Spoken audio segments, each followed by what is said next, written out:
Inilah saatnya saudara terhubung dengan komunitas Cell Group, Community of Love, Bethany Church Singapore. Daftarkan diri saudara melalui link www.bcs.org.sg/register. Melalui komunitas ini, kita akan bersama-sama bertumbuh dalam kerohanian kita, saling mendoakan, dan saling menguatkan satu dengan yang lainnya.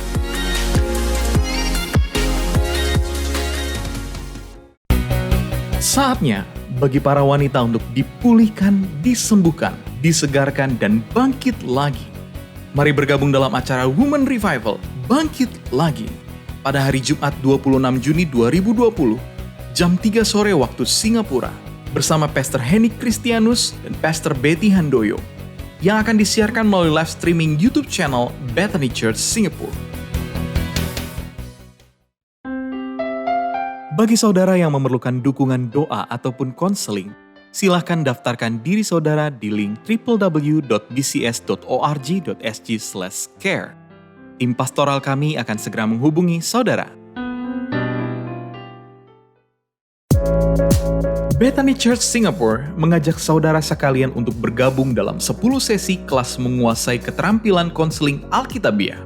Dalam kelas konseling 10 sesi ini, para peserta akan diperlengkapi untuk menggunakan prinsip-prinsip Kristiani dan instruksi psikologis untuk membantu orang lain mengelola atau menyelesaikan masalah dalam kehidupan mereka dengan lebih baik. Kelas konseling ini akan diajar langsung oleh Dr. Fred Top, Dr. Dwijo Saputro, Pastor Johan Handoyo, Pastor Betty Handoyo, dan akan diadakan setiap hari Rabu dan Jumat, mulai dari 24 Juni hingga 24 Juli jam 10 pagi waktu Singapura. Untuk pendaftaran dan keterangan lebih lanjut, silakan mengakses website kami di www.bcs.org.sg/bibleclass.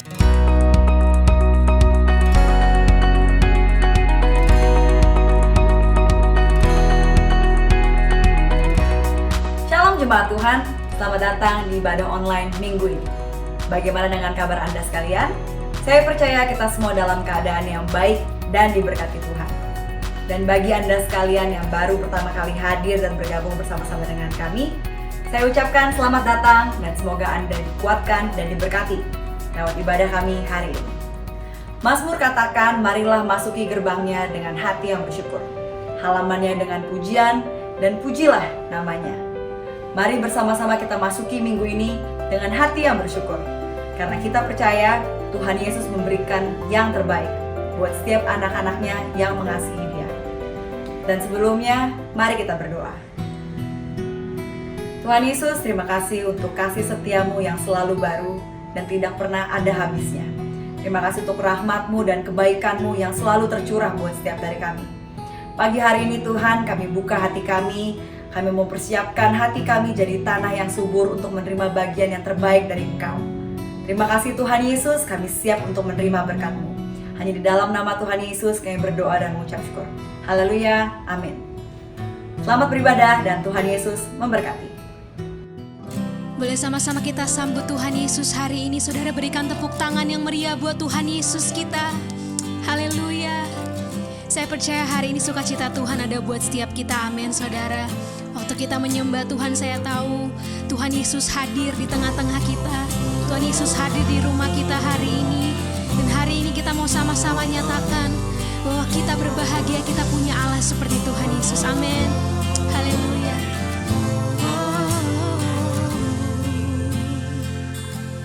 Ku berbahagia, yakin teguh,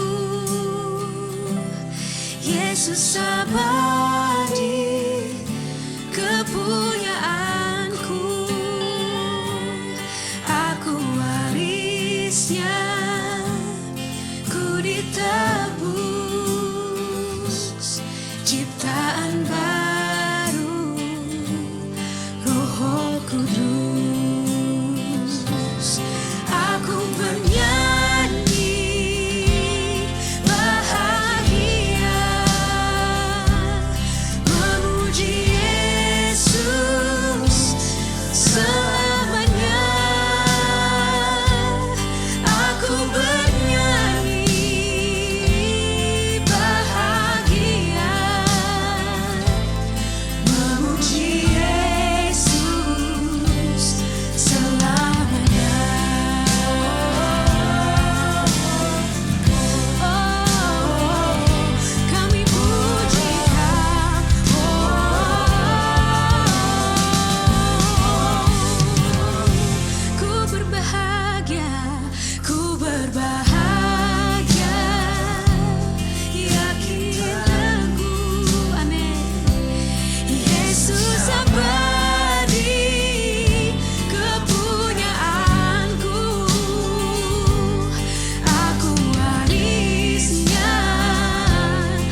Haleluya. Hari ini kita mau bersuka cita karena satu nama yang berkuasa, nama yang ajaib. Dan saat nama ini dinyatakan, kemenangan dinyatakan dalam hidup saudara dan saya yang percaya. Hari ini segenap imanmu, mari nyanyikan.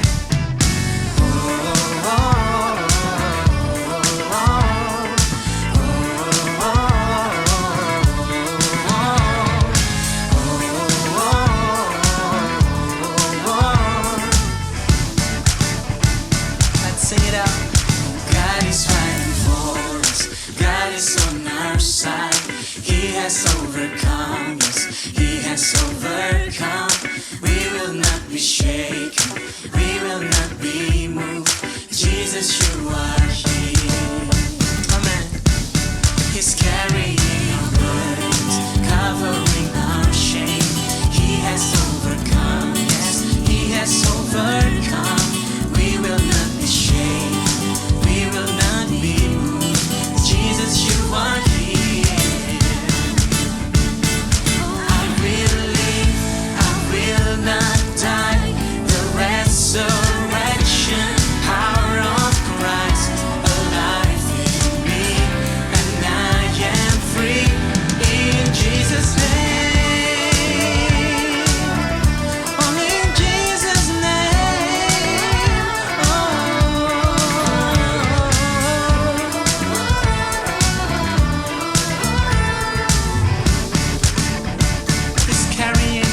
He's carrying our burdens, covering our shame. He has overcome, yes, overcome. We will not be shaken. We will not be. Come on, Jesus, you are here. Shout it out.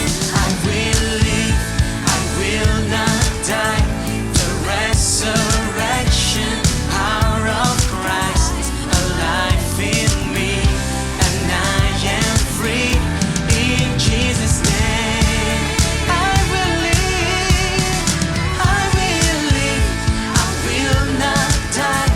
I will declare and lift you high.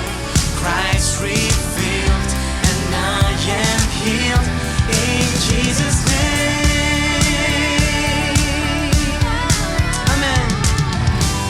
Sebab Dia Tuhan Allahmu, Dia berjalan bersamamu, Dia berperang bagimu melawan musuh-musuhmu dan memberikan kemenangan bagi kita yang percaya.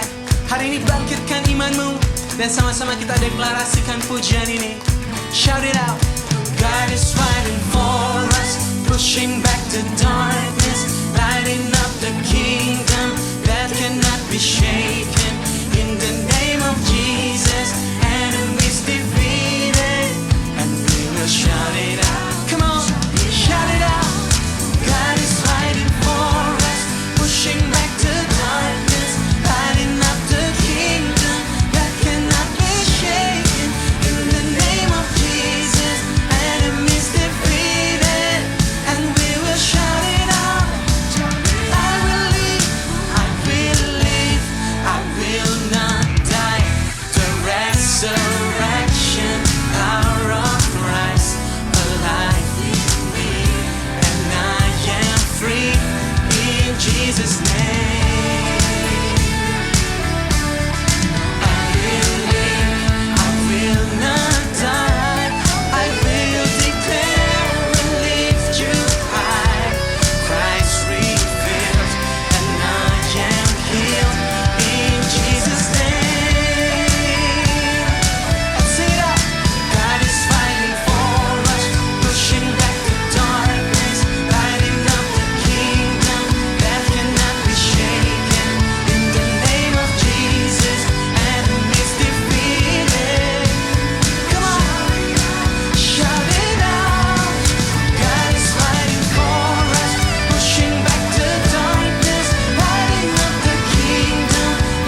Bapa kami yang di surga, hari ini kami bersatu hati berdoa bagi Amerika. Datanglah kerajaan-Mu, jadilah kehendak-Mu di Amerika seperti di surga.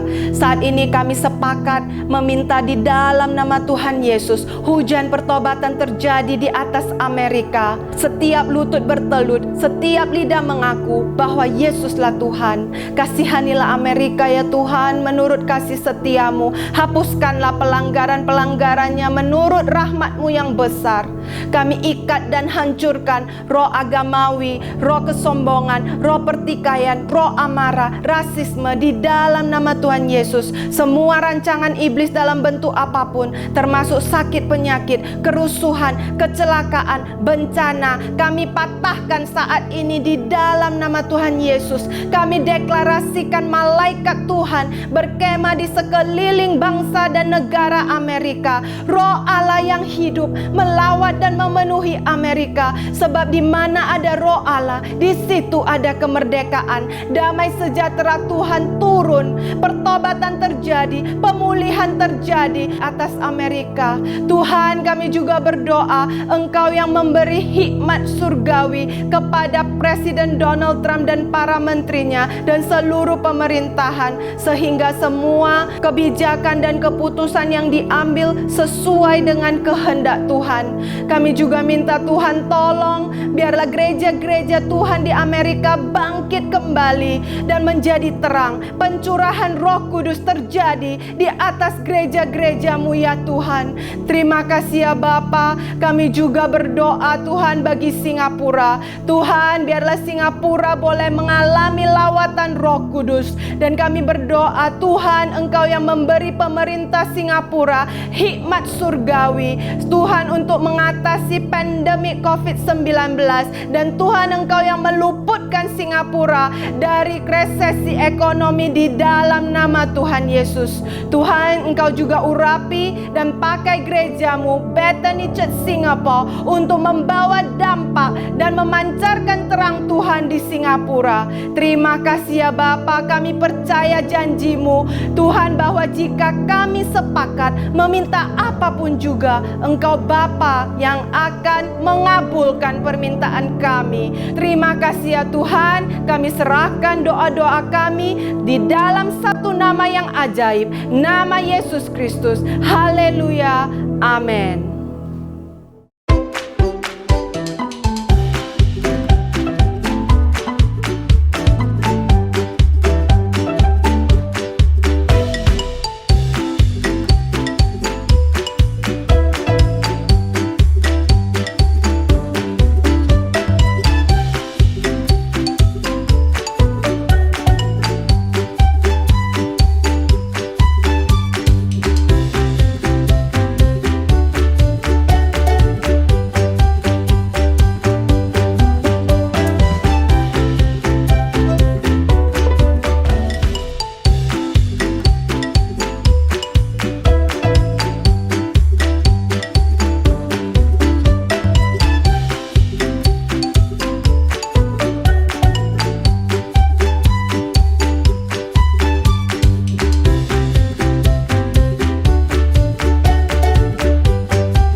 Saudara, hari ini adalah Father's Day ya. Mari kita berterima kasih kepada para ayah yang masih muda, yang punya baby-baby, tapi yang anak-anaknya sudah ngerti betapa terima kasih Anda, anak-anak, istri untuk suami. Pada umumnya suami, ayah adalah pekerja keras, bertanggung jawab, penyedia bagi rumah tangga, pelindung bagi keluarga. Dan saya berdoa, kalaupun kita belum secara perfect, sempurna, seperti standar seorang ayah, maka kita berdoa supaya kita berubah menjadi imam bagi keluarga. Jadi ini hal yang penting, menjadi imam bagi keluarga. Setelah saudara mengenal Tuhan, mengenal rencana Tuhan untuk membangun keluarga, untuk anak-anak, memberi masa depan untuk mereka, maka Tuhan campur tangan dan sebagai imam kita bisa kembali dipulihkan, ya, menjadi berkat buat keluarga, menjadi pelindung bagi keluarga, menjadi penyedia bagi keluarga, menjadi tempat yang aman untuk keluarga. Saya berdoa kalau ada di antara pria yang lemah, pria yang mengalami masalah, pria yang berkata sekarang lagi struggle, bergumul, Tuhan buka jalan. Mari para istri dan juga anak-anak sebentar cium papa, katakan Happy Father's Day and thank you Father, thank you Papa, thank you my husband, dan Tuhan memberkati kita sekalian. Mari saya akan berdoa untuk saudara, para pria angkat tangan dan para istri arahkan tangan untuk suami. Bapa surgawi yang baik, Engkaulah Bapa yang kekal, Engkaulah Bapa yang setia, Engkau Bapa yang menyediakan apa yang kami perlu. Engkau adalah Jehovah Jireh untuk kami. Engkau Bapa yang memulihkan kami, Jehovah Rafa yang menyembuhkan kami. Engkau Bapa yang selalu melindungi kami, Jehovah Nisi bagi kami. Sekarang hamba berdoa, curahkanlah berkat-Mu, hikmat Allah turun untuk para pria, untuk mengerti hari-hari ini, untuk set priority man and God, man and his family, man and his marketplace, man and his ministry. Urapi para pria, terjadi kebangkitan para pria, karena hari ini pada hari Father's Day para pria berkata, Tuhan kami tidak sempurna dan tidak mampu, tapi Engkau Allah yang mengurapi, dalam nama Yesus. Para pria semua katakan amin.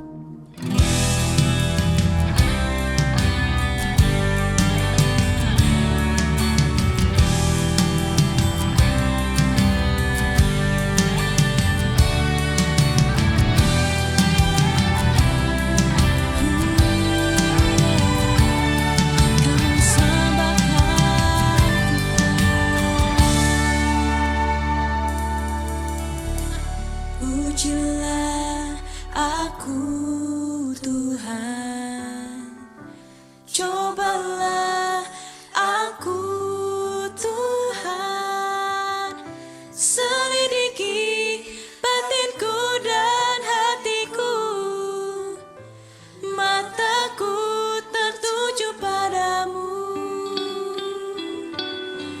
aku cinta padamu.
Seperti pada Mazmur 141 ayat 8. Tetapi kepadamulah ya Allah Tuhanku, mataku tertuju, padamulah aku berlindung.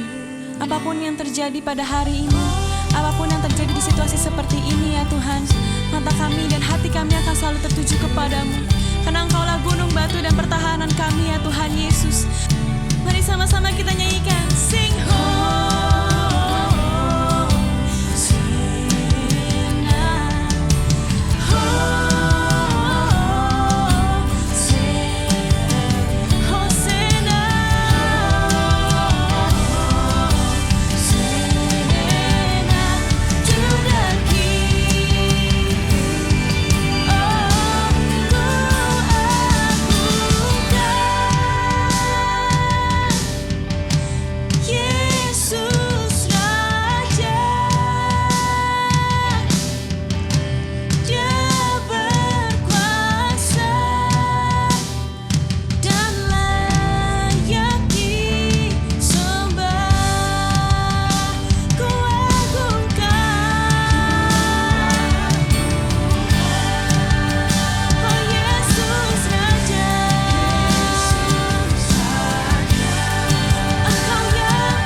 sama-sama kita sembah Tuhan kita.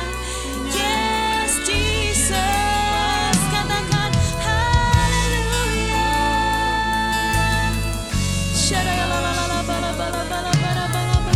Mari terus sembah Dia, saudara, terus angkat suaramu, angkat hatimu, sembah Dia. We worship You, oh Lord. We worship You.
We give you all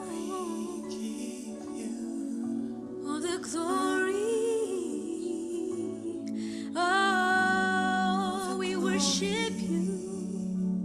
We worship you, our Lord. You are worthy to be praised.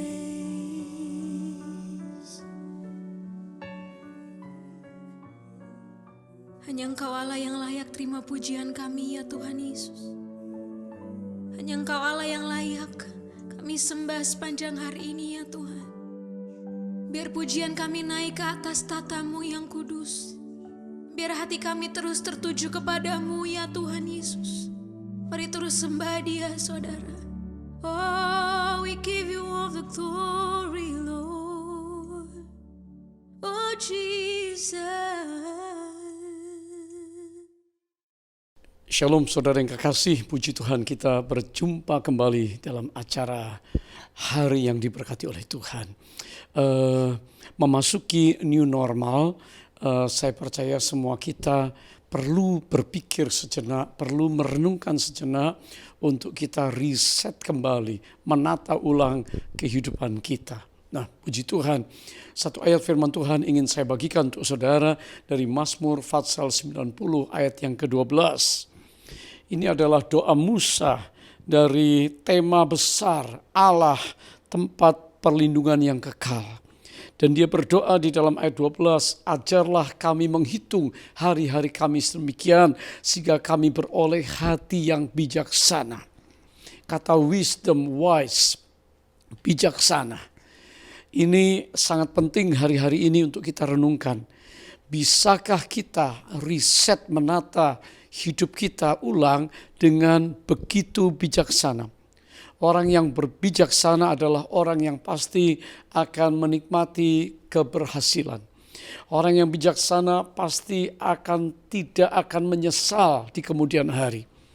Orang yang bijaksana akan membuat keputusan-keputusan yang tepat sesuai dengan firman Allah. Haleluya. Saudara, sebuah kata yang sangat familiar, sangat kita kenal hari-hari ini adalah essential. Essential artinya extremely important. Sangat-sangat penting. Essential juga berbicara tentang satu kebutuhan mendasar yang harus dipenuhi. Absolutely necessary. Sangat-sangat diperlukan, ya. Ini kata essential. Berkaitan juga dengan medicine, ini kamus yang berbicara. Puji Tuhan. Saudara, hari-hari ini kita harus tahu mana yang esensial, yang sangat penting. Kita selama 3 bulan ini tahu tentang essential service. Saudara pergi kemanapun, hal-hal yang paling utama yang dibutuhkan untuk kehidupan kita. Hari ini kita mau tahu tentang yang esensial. Yang pertama adalah ibadah itu. Kehidupan doa saudara, penyembahan saudara, firman Tuhan yang mengisi hidup kita.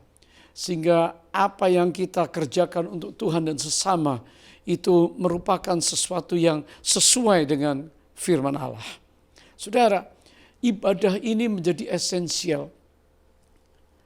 Kepada Timotius di dalam 1 Timotius 4 ayat 8 Paulus berkata, memang latihan badani itu terbatas gunanya. Ya, tetapi ibadah berguna dalam segala hal, baik untuk hidup ini maupun untuk masa yang akan datang. Berarti saudara, ibadah ini memberi peran yang paling utama, yang esensial untuk hidup kita. Nah, puji Tuhan, ada hal-hal yang lain yang perlu kita juga perhatikan. Esensial di dunia kerja. Setiap kita semua bekerja, baik bekerja di rumah, work from home, bekerja di kantor, sudah mulai terbuka, dan saudara-saudara juga yang ibu-ibu juga bekerja, ada yang di kantor, ada yang di rumah, anak-anak muda juga mulai belajar, bekerja dengan tekun. Saudara, ini juga esensial. Kita harus kerjakan itu Kita tidak bisa di masa yang akan datang untuk santai. Saudara, ada hal yang namanya kesehatan. Kesehatan ini juga menjadi sangat penting, apa yang kita konsumsi, apa yang kita olah. Ya, di dalam tubuh ini memerlukan banyak sekali vitamin di masa ini untuk imun sistem kita naik. Tetapi juga olahraga menjadi penting. Saudara, dan kalau kita meriset diri kita hari ini, kalau dulu kita sembrono, kalau dulu kita tidak serius ibadah, dulu kita tidak serius di dalam bekerja, dulu kita tidak serius di dalam menjaga kesehatan, maka akibatnya bisa sesuatu yang tidak enak terjadi. Saudara, esensial yang selanjutnya adalah belajar atau studi. Ya, anak-anak kita semua study from home, learn from home. Ya, belajar tidak ada habisnya. Kita yang sudah senior pun, anak-anak muda mungkin tidak sukar belajar untuk mengoperasikan digital, ya, komputer dan semua yang lain. Karena segala hal sekarang ada di dalam dunia digital, sedang terjadi reformasi digital. Nah, kita yang senior pun saudara-saudara juga harus belajar, karena kedepannya hal-hal yang karena new normal ada pembatasan yang sangat banyak. Nah, saudara, itu esensial. Hal yang kedua yang ingin saya sampaikan kepada saudara, bijaksana. Ini penting, ajar kami beroleh hati bijaksana. Ini doa Musa. Saya tahu Tuhan memberikan kepada kita waktu yang cukup, kesempatan yang cukup, tapi mari kita, hal yang kedua, set priority. Menetapkan prioritas, apa yang menjadi utama di dalam kehidupan kita. Baik suami, baik istri, baik orang muda, pria, wanita, kita perlu prioritas hari ini. Kalau prioritas kita salah, maka semuanya akan tumpang tindih. Kita jangan sampai menyesal di kemudian hari. Prioritas kita harus benar. Ada 4 hal yang penting tentang manusia, man and woman with God. Ini yang pertama, urusan dengan Tuhan, tentang mengasihi Tuhan, tentang melakukan kehendak Tuhan, tentang hati kita yang bergantung sepenuhnya kepada Tuhan, tentang bagaimana kita mencintai Tuhan lebih daripada yang lain. Karena ini urusan kekekalan. Apakah kita bisa menempatkan Tuhan di tempat yang utama dan terutama, di tempat yang tertinggi dalam hidup kita? Apa saja kita connect dengan Tuhan, apa saja kita bertanya kepada Roh Kudus, apa saja kita dituntun oleh Tuhan. Dan saya percaya kalau prioritas kita ini benar, maka saudara, perjalanan hidup kita ini perjalanan yang diberkati oleh Tuhan. Bukankah Tuhan juga memberikan prioritas untuk kita, untuk mengasihi kita apa adanya? Memberikan kesempatan demi kesempatan. Hari ini mari kita prioritaskan Tuhan. Pertama, Tuhan, God. Yang kedua, family. Selama masa COVID-19 ini belum selesai, kira-kira para ahli berkata sampai tahun 2023, ya, virus ini ada dan terus masih ada. Tetapi mari kita prioritaskan keluarga, suami dan istri. Prioritaskan membangun hubungan, berkomunikasi. Prioritaskan untuk mezbah keluarga. Sehingga kalau Tuhan nomor 1, maka suami istri akan hidup dalam sukacita. Walaupun seringkali kekurangan ini dan itu. Walaupun seringkali ada masalah. Tetapi kalau keluarga menjadi tempat di mana kita membangun relationship yang benar, maka keluarga kuat, saling menopang. Kalau satu lemah, yang satu menopang. Why? Kalau seorang jatuh, 2 orang dapat bertahan. Tali 3 lembar dengan Tuhan tidak dapat dikalahkan. Saya berdoa supaya keluarga menjadi kuat. Suami istri yang dikaruniai anak-anak, perhatikan anak-anak kita.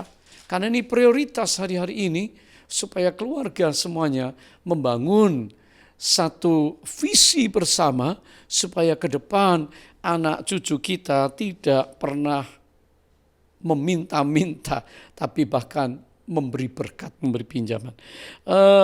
Firman Tuhan dengan jelas berbicara tentang keluarga. Bagaimana Nuh pada waktu air bahkan datang. Dia perhatikan keluarganya sehingga seluruh keluarga Nuh masuk dalam bahtera.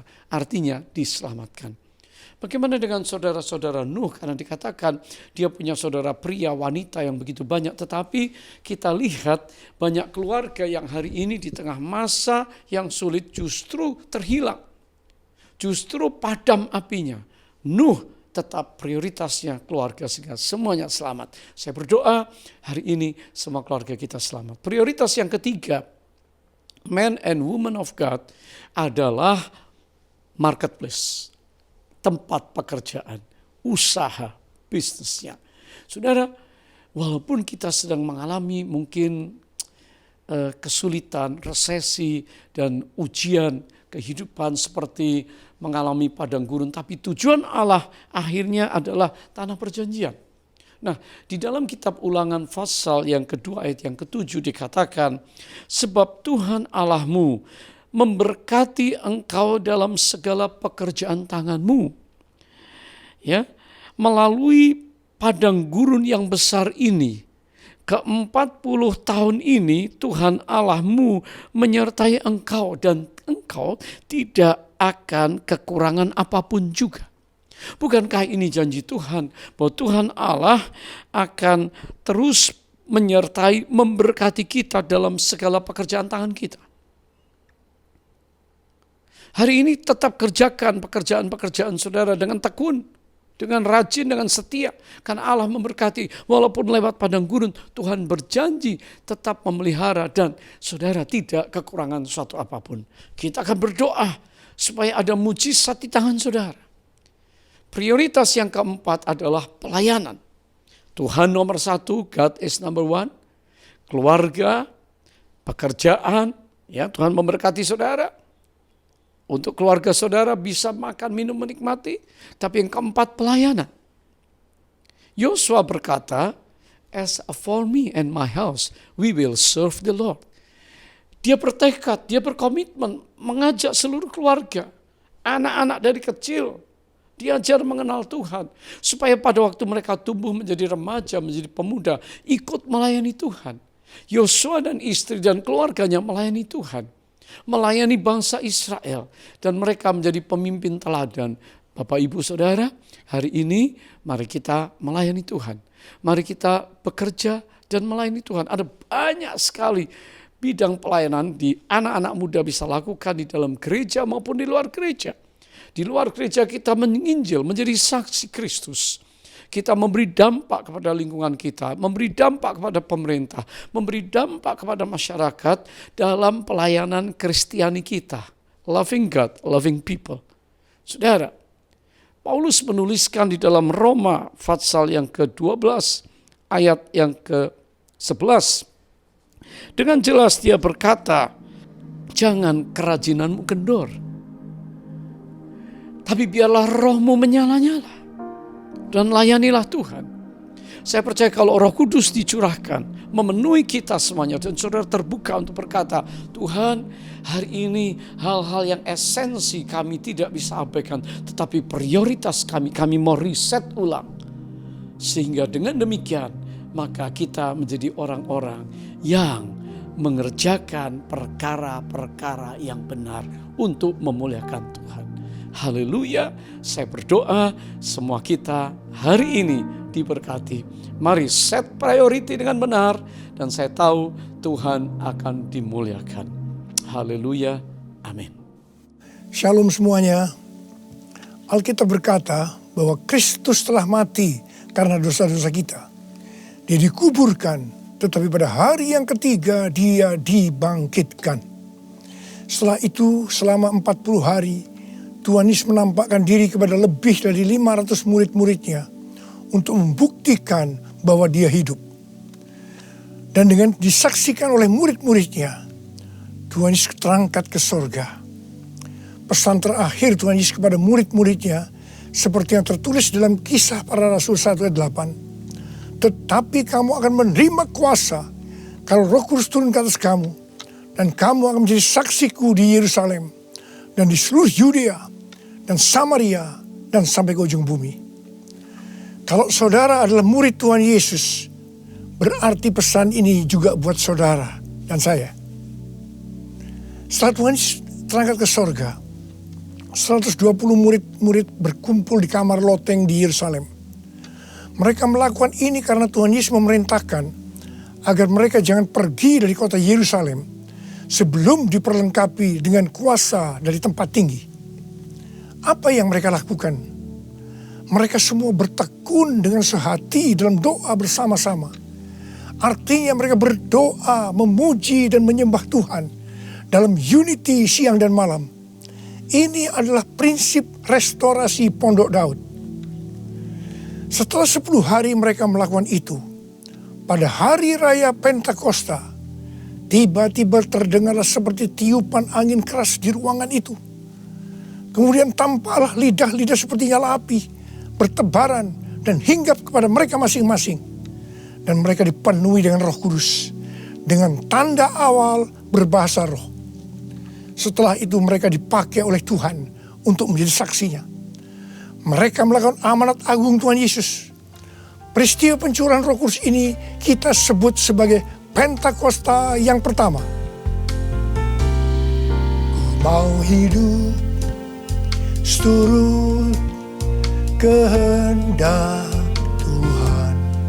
Ku mau memberi semua yang ku dapat berikan. Ku mau cinta Dia lebih dari semua. Ku tak dapat membalas kasih-Nya. Ku mau hidup seturut kehendak Tuhan. Ku mau memberi semua yang ku dapat berikan. Ku mau cinta Dia lebih dari semua. Ku tak dapat membalas kasih-Nya. Ku tak dapat membalas kasih-Nya.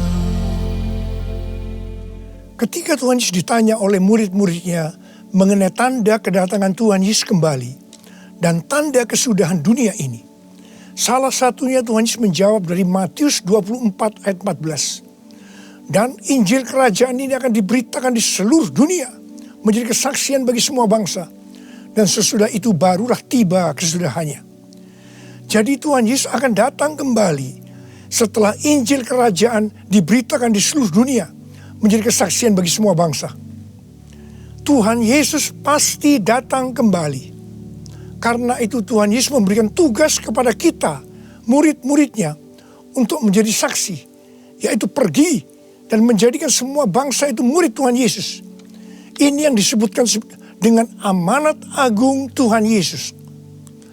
Untuk melakukan amanat agung Tuhan Yesus tidak bisa dengan kekuatan sendiri, tetapi dengan kuasa yang diberikan Roh Kudus kepada kita. Kalau kita merindukan kedatangan Tuhan Yesus, seharusnya kita melakukan amanat agung dengan sungguh-sungguh. Ada berapa banyak yang merindukan kedatangan Tuhan Yesus? Sebelum Roh Kudus dalam Pentakosta pertama dicurahkan, murid-muridnya semua bertekun dengan sehati dalam doa bersama-sama. Hal ini juga dilakukan pada waktu menantikan pencurahan Roh Kudus di Azusa Street, Los Angeles, yang kita sebut sebagai Pentakosta kedua. Saya percaya ini juga berlaku untuk Pentakosta ketiga. Sebelum pencurahan Roh Kudus yang dahsyat dari Pentakosta ketiga, maka umat Tuhan semua harus bertekun dengan sehati dalam doa bersama-sama. Selama beberapa tahun terakhir, saya selalu bertanya kepada Tuhan, Tuhan, bagaimana untuk membuat umat Tuhan semua bertekun dengan sehati dalam doa bersama-sama? Tetapi yang luar biasa, hari-hari ini kita melihat bahwa dengan adanya pandemi COVID-19, Tuhan memaksa kita, umat Tuhan, agar kita semua bertekun dengan sehati dalam doa bersama-sama. Bagi saya, ini adalah tanda bahwa pencurahan Roh Kudus Pentakosta ketiga akan segera terjadi. Hal ini juga dinubuatkan oleh nabi-nabinya, seperti Cindy Jacob, Chuck Pierce, James Goll. Cindy Jacob bahkan bernubuat untuk gereja kita, bahwa akan makin banyak gereja-gereja yang akan ditanam. Dan akan banyak muncul murid-murid Tuhan Yesus. Kemuliaan Tuhan akan turun di gereja-gereja ini. Dan bahkan mereka, yaitu saudara akan diutus sampai ke ujung-ujung bumi. Sedangkan James Goll melihat bahwa orang-orang di Indonesia sedang catching the fire. Pada saat murid-murid Tuhan Yesus dipenuhi Roh Kudus, tanda awalnya adalah mereka berbahasa roh. Saya rindu agar saudara semua dibaptis Roh Kudus dengan tanda awal berbahasa roh, karena banyak manfaatnya. 1 Korintus 14 ayat 2 berkata, siapa yang berkata-kata dengan bahasa roh, tidak berkata-kata kepada manusia, tetapi kepada Allah. Sebab tidak ada seorang pun yang mengerti bahasanya. Oleh roh ia mengucapkan hal-hal yang rahasia. Karena itu pada waktu kita berkata-kata dalam bahasa roh, kita merasakan hadirat Tuhan. Ada sukacita yang akan memenuhi kita. Seperti yang dikatakan dalam Mazmur 16 ayat 11. Di hadapanmu ada sukacita berlimpah-limpah. Di tengah-tengah pandemi ini, kita perlu mengalami sukacita yang berlimpah-limpah untuk melawan ketakutan, kekhawatiran, kepanikan. 1 Korintus 14 ayat 4 berkata, siapa yang berkata-kata dengan bahasa roh, ia membangun dirinya sendiri. Artinya, manusia roh kita yang akan dibangun. 1 Korintus 14 ayat 14 dan 15 berkata, jika aku berdoa dengan bahasa roh, maka rohkulah yang berdoa, tetapi akal budiku tidak turut berdoa. Jadi, apakah yang harus kubuat? Aku akan berdoa dengan rohku, tetapi aku akan berdoa juga dengan akal budiku. Aku akan menyanyi dan memuji dengan rohku, tetapi aku akan bernyanyi dan memuji juga dengan akal budiku. Manusia itu terdiri dari roh, jiwa, dan tubuh. Semuanya itu harus bisa memuji Tuhan. Kita memuji Tuhan dengan tubuh kita, dengan cara bertepuk tangan, mengangkat tangan, melompat, menari, dan lain-lain. Dan kita memuji Tuhan dengan akal budi kita, jiwa kita, kalau kita menggunakan bahasa yang kita mengerti. Contoh bahasa Indonesia, bahasa Inggris, Mandarin, dan lain-lain. Dan roh kita akan berdoa, memuji, dan menyembah kalau kita berbahasa roh. Kalau kita berkata-kata dalam bahasa roh, kita akan bisa berdoa, memuji, dan menyembah lebih lama dibandingkan kalau kita menggunakan bahasa yang kita mengerti. Karena itu, sekali lagi, saya merindukan agar semua saudara bisa berbahasa roh. Katakan amin. Apa yang terjadi setelah murid-murid dipenuhi dengan Roh Kudus sehingga membuat banyak orang bertobat? Hal yang pertama, Petrus berkhotbah sekitar 5 menit dan sekitar 3.000 orang bertobat dan dibaptis. Petrus berkhotbah dengan kuasa Roh Kudus. Menurut data dari PBB, pada zaman itu populasi dunia sekitar 300 juta orang. Sekarang penduduk dunia sekitar 7,8 miliar. Sehingga 3.000 orang waktu itu setara dengan sekitar 78.000 orang saat ini. Kita harus percaya bahwa sekali berkhotbah 78.000 orang bertobat dan dibaptis. Dengan berkhotbah secara online, hal ini lebih mungkin terjadi. Hal yang kedua yang terjadi setelah murid-murid dipenuhi dengan Roh Kudus, sehingga membuat banyak orang bertobat, yaitu terjadinya tanda-tanda dan mujizat, sign and wonders.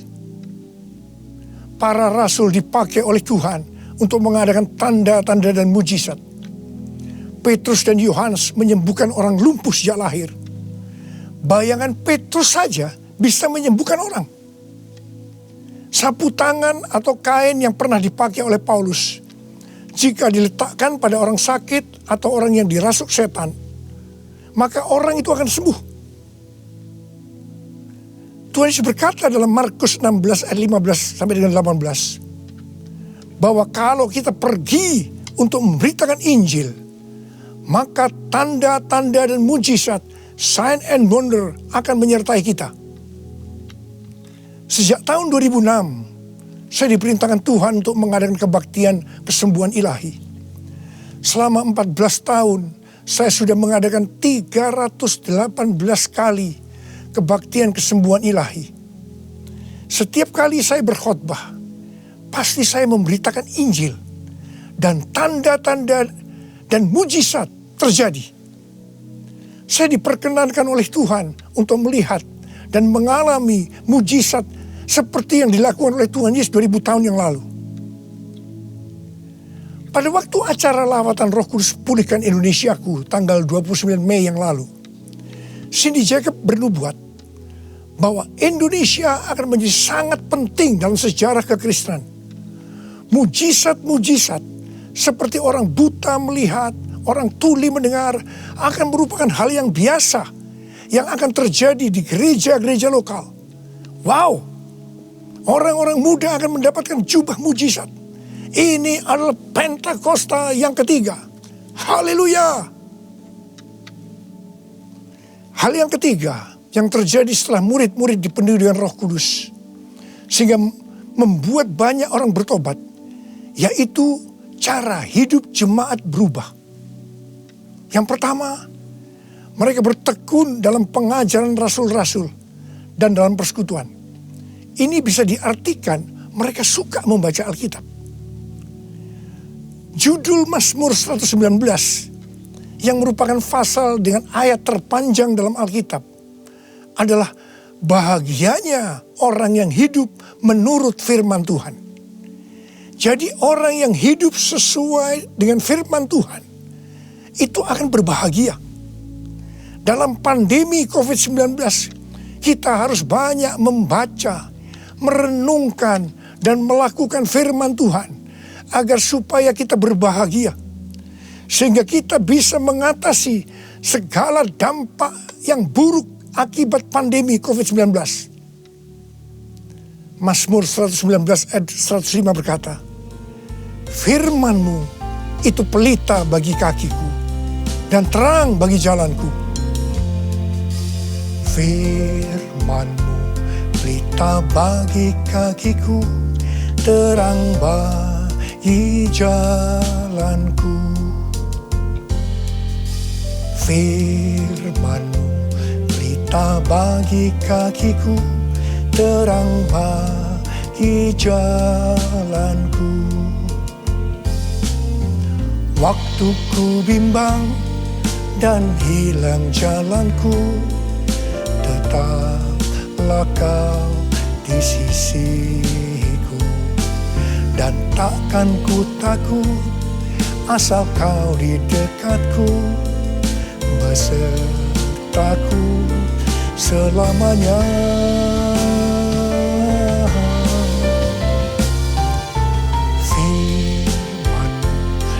Pelita bagi kakiku, terang bagi jalanku. Terang bagi jalanku. Terang bagi jalanku.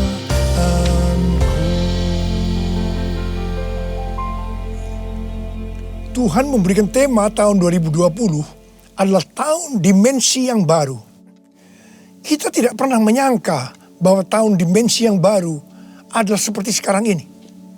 Di mana dengan adanya pandemi COVID-19, kita sekarang memasuki new normal.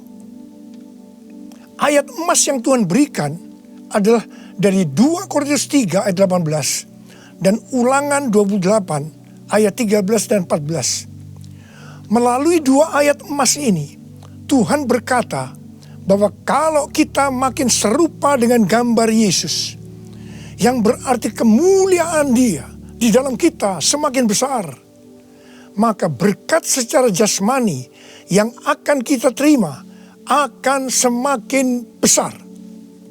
Kita diberkati untuk menjadi berkat. Katakan amin.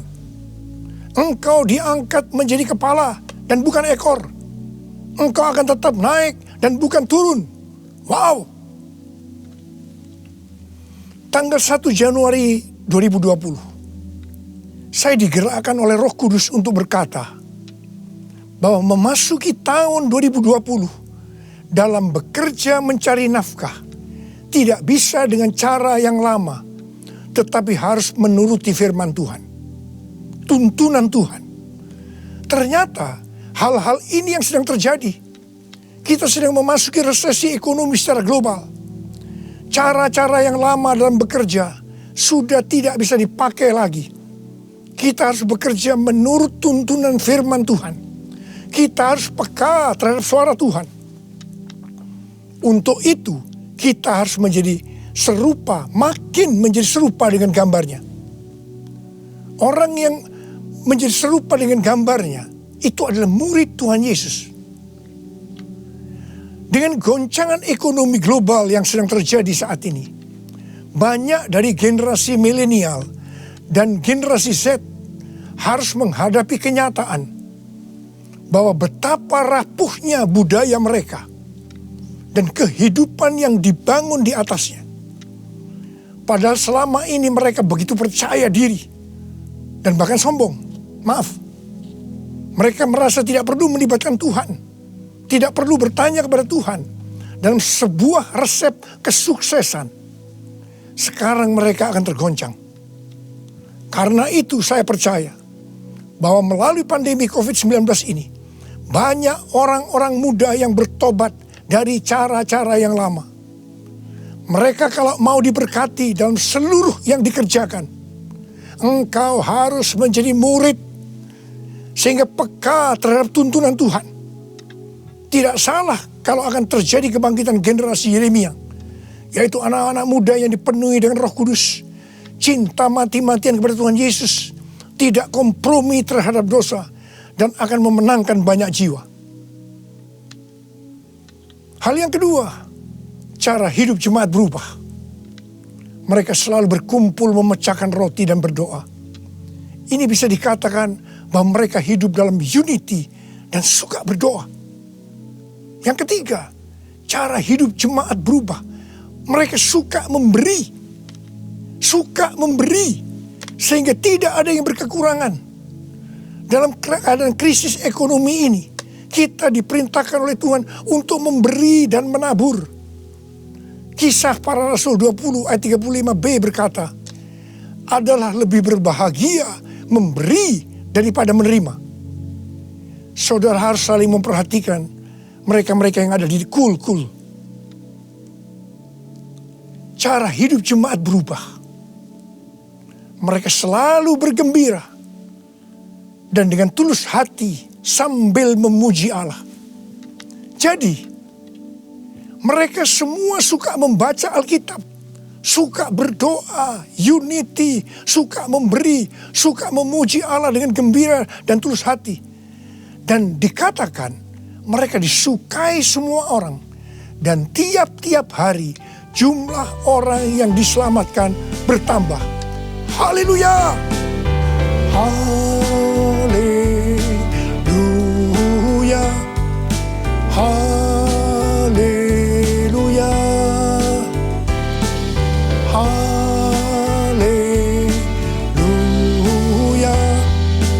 Haleluya! Haleluya! Haleluya!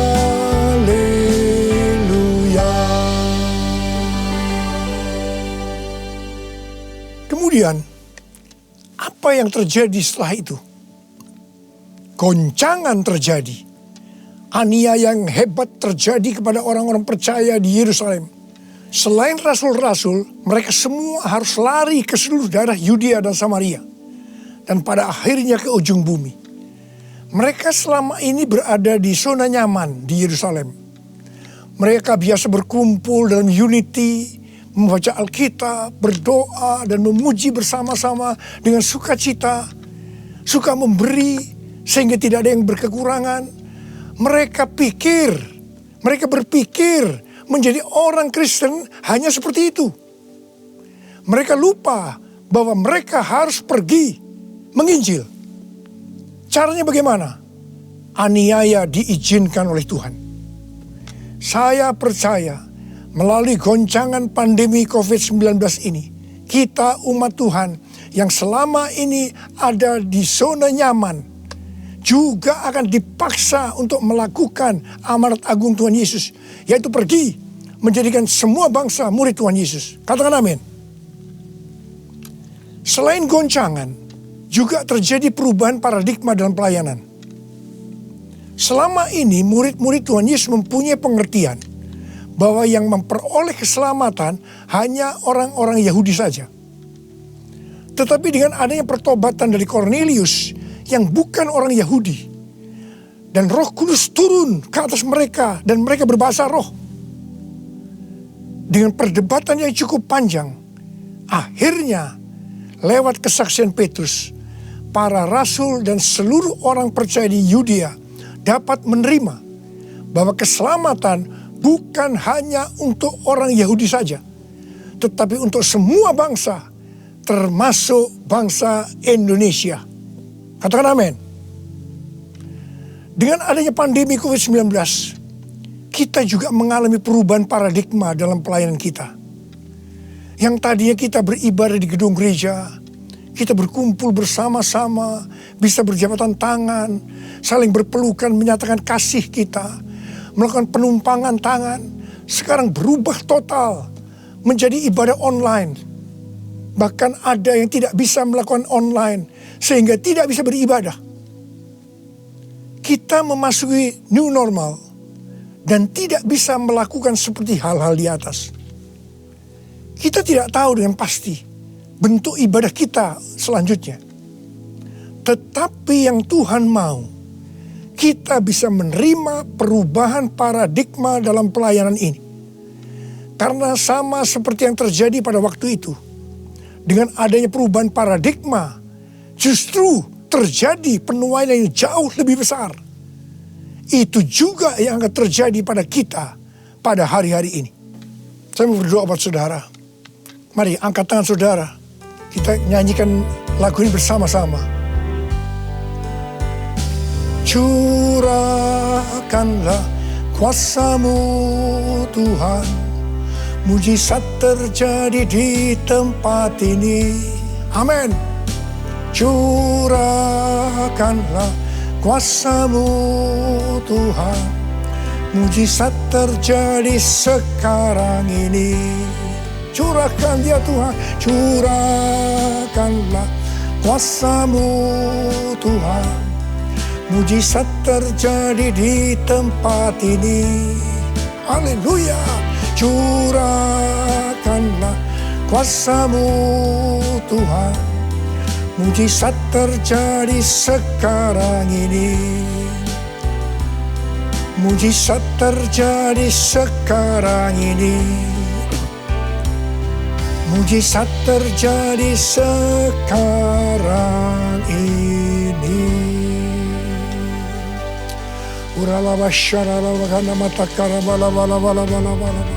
Mari kita berbahasa roh.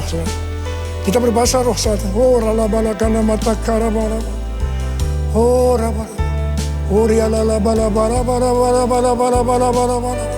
Oh Yesus, oh Yesus, Yesus.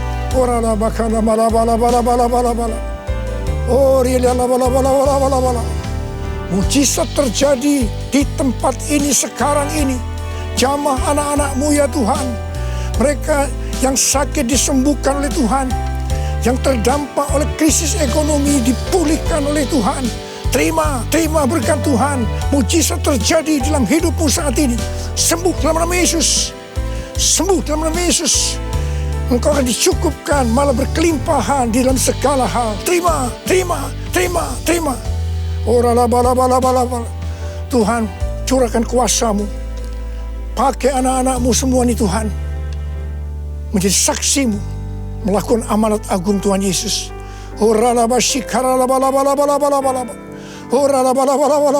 Tuhan, terima kasih. Perlindungan-Mu di masa pandemi ini buat anak-anak-Mu. Engkau mengasihi anak-anak-Mu semua. Kamu berdoa buat mereka. Kamu berdoa. Curahkan damai sejahtera-Mu pada mereka ya Tuhan. Terima kasih ya Bapak. Terima kasih Bapa. Dalam nama Yesus kami berdoa. Bersama-sama katakan amin. Mari saudara-saudara, kita akan masuk dalam perjamuan kudus. Kita akan mengingat ayat ini. Sebab setiap kali kamu makan roti ini dan minum cawan ini, kamu memberitakan kematian Tuhan sampai Ia datang. Perjamuan kudus adalah perjamuan Tuhan sendiri. Setiap kali kita masuk dalam perjamuan kudus, Tuhan selalu berkata, biarlah ini menjadi peringatan akan daku. Karena itu mari, arahkan hati saudara kepada kebaikan Tuhan. Kita akan mengingat kebaikan Tuhan. Mari tundukkan kepala. Tuhan, siapakah kami ini sebelum kami mengenal Engkau? Kami semua orang berdosa. Upah dosa adalah maut, mati. Tapi Engkau yang tidak berdosa telah dijadikan dosa oleh karena kami. Engkau harus turun dari surga mulia, mati kami dengan penderitaan yang luar biasa. Sungguh betapa baiknya Engkau ya Tuhan. Engkau jadikan kami sebagai anak-anak-Mu. Engkau tuntun, Engkau bela, Engkau lindungi. Engkau tegur kalau kami salah. Engkau sembuhkan kami. Tuhan, itu Engkau ya Abah. Itu Engkau. Saudara, Tuhan akan memberkati saudara melalui perjamuan kudus. Tapi Tuhan mau kita makan dan minum dengan cara yang benar. Oleh karena itu sekarang masing-masing berdoa. Introspeksi. Lihat keadaan dirimu masing-masing. Jangan menyimpan dosa. Kalau saat ini Tuhan ingatkan ada dosa yang harus diselesaikan, langsung minta ampun. Katakan ampuni saya Tuhan. Ampuni saya Tuhan. Tuhan ampuni anak-anak-Mu Tuhan. Ampuni anak-anak-Mu ya Tuhan. Layakkan kami untuk masuk dalam perjamuan kudus hari ini. Betapa baiknya Engkau ya Tuhan di tengah-tengah pandemi ini. Engkau terus menyertai kami anak-anak-Mu. Terima kasih Bapa. Kami akan masuk dalam perjamuan kudus dengan hati yang penuh ucapan syukur. Dalam nama Yesus. Amin. Sekarang mari angkat roti di tangan kanan saudara tinggi-tinggi. Sebab apa yang telah kuteruskan kepadamu telah aku terima dari Tuhan. Yaitu bahwa Tuhan Yesus pada malam waktu Ia diserahkan mengambil roti. Dan sesudah itu Ia mengucap syukur atasnya. Dia memecah-mecahkannya dan berkata, inilah tubuhku yang diserahkan bagi kamu. Perbuatlah ini menjadi peringatan akan aku. Saudara yang kasih Tuhan, bukankah roti yang kita pecah-pecahkan ini adalah persekutuan kita dengan tubuh Kristus? Mari kita makan dalam nama Yesus.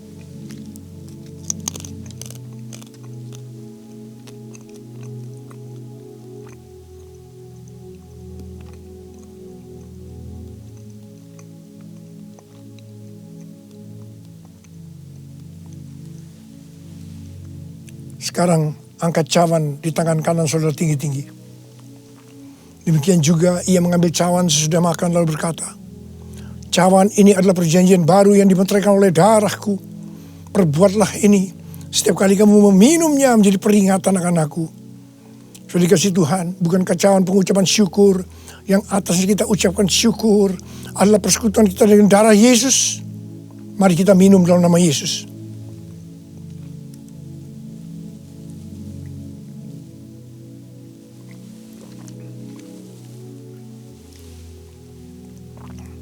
Mari, angkat tangan saudara. Ucapkan syukur.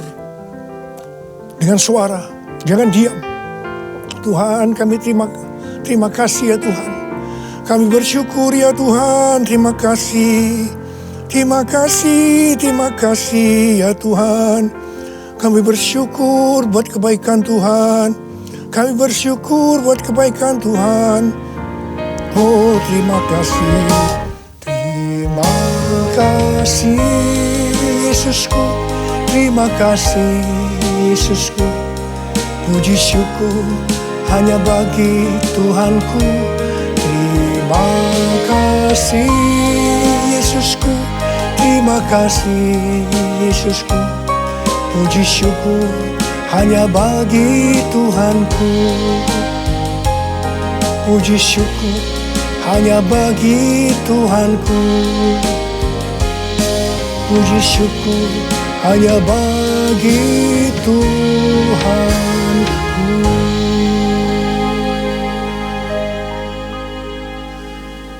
Angkat tangan saudara, terima berkat Tuhan. Pulanglah dengan berkat Tuhan. Kasih karunia yang berlimpah-limpah daripada Allah Bapa dalam Anak yang tunggal Yesus Kristus. Persekutuan yang manis dengan Roh Kudus menyertai saudara sekalian mulai hari ini sampai Tuhan datang menjemput kita di awan-awan dan bahkan sampai selama-lamanya. Yang percaya bersama-sama katakan amin.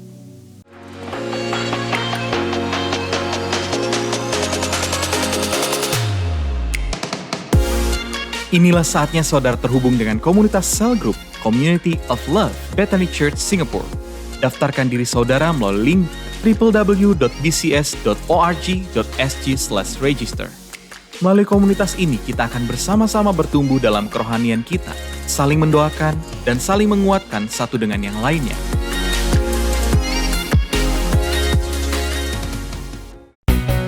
Saatnya bagi para wanita untuk dipulihkan, disembuhkan, disegarkan, dan bangkit lagi. Mari bergabung dalam acara Women Revival, Bangkit Lagi, pada hari Jumat 26 Juni 2020, jam 3 sore waktu Singapura, bersama Pastor Henny Christianus dan Pastor Betty Handoyo, yang akan disiarkan melalui live streaming YouTube channel Bethany Church Singapore. Bagi saudara yang memerlukan dukungan doa ataupun konseling, silakan daftarkan diri saudara di link www.bcs.org.sg/care. Tim pastoral kami akan segera menghubungi saudara. Bethany Church Singapore mengajak saudara sekalian untuk bergabung dalam 10 sesi kelas menguasai keterampilan konseling Alkitabiah. Dalam kelas konseling 10 sesi ini, para peserta akan diperlengkapi untuk menggunakan prinsip-prinsip Kristiani dan instruksi psikologis untuk membantu orang lain mengelola atau menyelesaikan masalah dalam kehidupan mereka dengan lebih baik. Kelas konseling ini akan diajar langsung oleh Dr. Fred Top, Dr. Dwijo Saputro, Pastor Johan Handoyo, Pastor Betty Handoyo, dan akan diadakan setiap hari Rabu dan Jumat, mulai dari 24 Juni hingga 24 Juli jam 10 pagi waktu Singapura. Untuk pendaftaran dan keterangan lebih lanjut, silakan mengakses website kami di www.bcs.org.sg/bibleclass. Bagi saudara yang ingin memberikan persembahan atau perpuluhan, saudara bisa melakukannya secara online melalui fitur Pay Now.